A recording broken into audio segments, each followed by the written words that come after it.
और प्रीति यहाँ से जा रही है देहरादून और पास में है मंदाकिनी और सोन नदी का संगम और उस पर बाघ ने अटैक कर दिया। मौत का कोई भरोसा नहीं रहता है। सबसे पहले आप सभी को मेरा प्यार भरा नमस्कार। मेरा नाम है आलोक राणा और स्वागत है आप सभी का देवभूमि उत्तराखंड के त्रिजुगी नारायण गाँव से। अभी सुबह के करीब 7 बज रहे हैं और मेरी तैयारी हो चुकी है त्रिजुगी नारायण से अपने घर को जाने की। कुछ काम पड़ गया है जिस वजह से मुझे घर को जाना होगा। और ठीक सामने देखिए केदार घाटी की पहाड़ियों पे धूप की पहली पहली किरण गजब का माहौल अभी बना रही है। सुंदर सा माहौल अभी त्रिजुगी नारायण गाँव का हो रखा है। तो आज यहाँ त्रिजुगी नारायण गाँव में किसी की शादी होगी तो यहाँ पे शादी के भोजन की तैयारियां चल रही हैं और गांव के कुछ लोग अभी आए हैं भोजन बनाने के लिए यहाँ पे।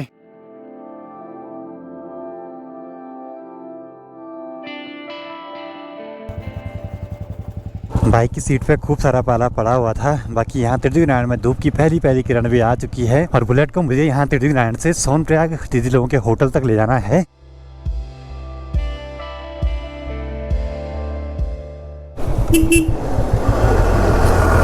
चलो जी, बाइक के ऑनर भी मिल गए मुझे।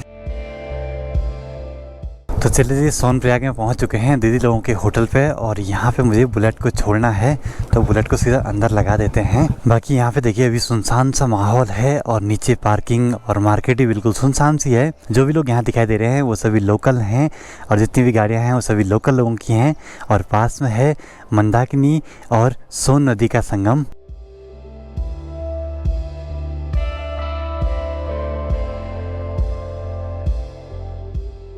तो अभी बुलेट को यहाँ पे छोड़ दिया है और यहाँ से मुझे जाना है ठीक सामने इस XUV 300 से। और प्रीति यहाँ से जा रही है देहरादून। ठीक है फिर बाय बाय।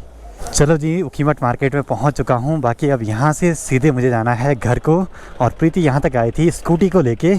तो ये है पापा जी की स्कूटी, इसको लेके चलते हैं अब घर। चल हाँ।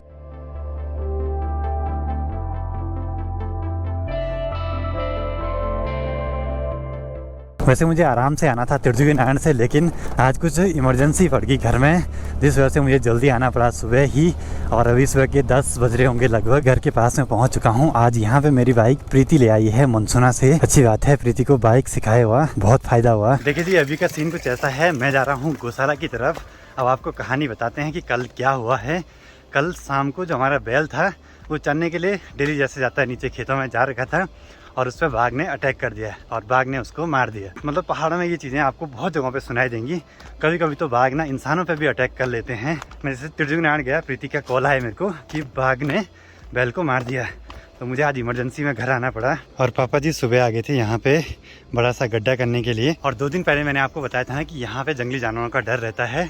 तो बाघ का तो हर समय डर बना रहता है यहाँ पहाड़ों में। तो यहाँ पे इतना बड़ा गड्ढा बना दिया है तो लगते हैं काम पे। आज वैसे पापा जी को रुद्रप्रयाग जाना था कुछ काम से, वो भी नहीं हो पाएगा, लेकिन एक बार ये वाला काम निपटाना जरूरी था।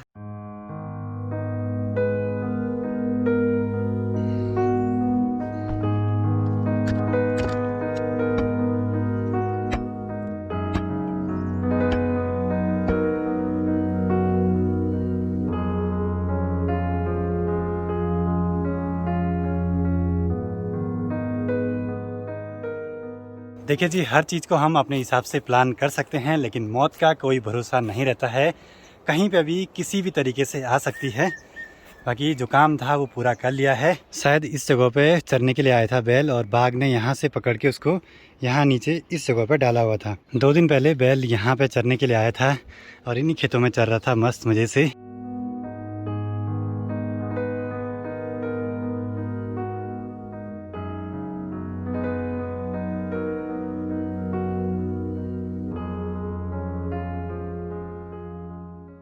और आजकल यहाँ पहाड़ों का मौसम शाम होते होते बादल आ रहे हैं और बारिश की संभावना बनती जा रही है। एक चीज़ बता दूं आपको, हमारे यहाँ बोलते हैं अगर जैसे कोई बाघ किसी गाय या बैल पे अटैक करता है तो बाघ उस जगह पे लगभग 6-7 दिनों तक आता रहता है, देखता है कि उसका जो शिकार है वो कहाँ है। अगर जैसे हमने उसको मिट्टी के अंदर दबा दिया तब भी बाघ आता रहेगा, इधर उधर देखता रहेगा उस एरिया की। तो ये सब चीज़ें होती हैं और उस जगह पे ना अभी और जानवरों को भी डर है या किसी इंसान को भी डर है। तो भी बाहर हो गई है झमाझम बारिश शुरू और मौसम बिल्कुल गड़बड़ सा हो गया है अभी पहाड़ों का।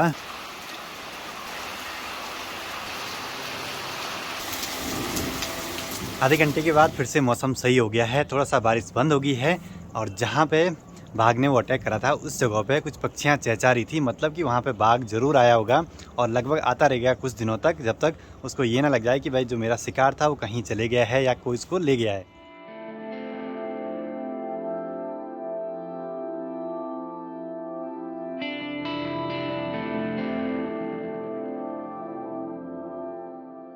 शाम के 5:30 हो चुके हैं और हमारी तैयारी हो चुकी है पुराने घर से अभी नए वाले घर पे जाने की।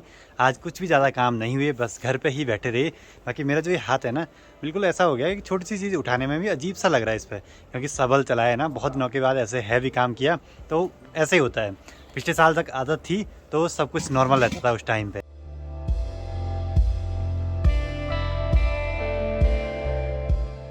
शाम के 6:30 हो चुके हैं और सारा काम निपटा के हम घर पे पहुंच चुके हैं। बाकी आज का जो डिनर है वो पापा जी नहीं करेंगे, पापा जी ब्योल छोड़ेंगे। उसका मतलब ये होता है कि एक टाइम का खाना नहीं खाना, मतलब रात का खाना नहीं खाना।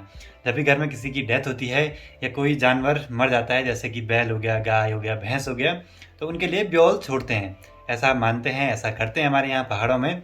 तो ऐसा कुछ सीन है। बाकी कभी दिन खराब तो कभी अच्छे रहते ही हैं, ये तो लगा रहता है। बाकी एक सबसे बड़ा सत्य है जिंदगी का, मौत वो तो आनी आनी है, कभी भी आ सकती है, कहीं पे भी आ सकती है और किसी को बता के नहीं आती है।